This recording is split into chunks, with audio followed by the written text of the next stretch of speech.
নমস্কার বন্ধুরা, রিমির লাইফস্টাইল ব্লগ চ্যানেলের নতুন একটি ভিডিওতে আপনাদের সবাইকে স্বাগত জানাই। নানান ব্যস্ততার কারণে জন্মাষ্টমী ভিডিও ব্লগটা দিতে কয়েকদিন দেরি হলো, তার জন্য সবার আগেই সরি বলে নিচ্ছি। অনেক বড় বড় তিল, চিড়ে, দুধ, আদা, এলাচ, এক পাটায় গম মুখে ওই রূপসা মাছটা ওজন কত হবে বাবারে? আর এই দেখো একবারে কালো দাম করে দিয়েছি।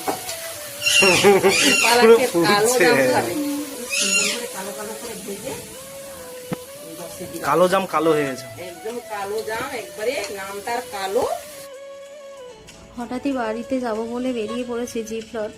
তো নতুন ফোন কিনেছি তার আগের দিনকারই, ওই ফোনটারই ক্যামেরা থেকে ভিডিও করছি। আর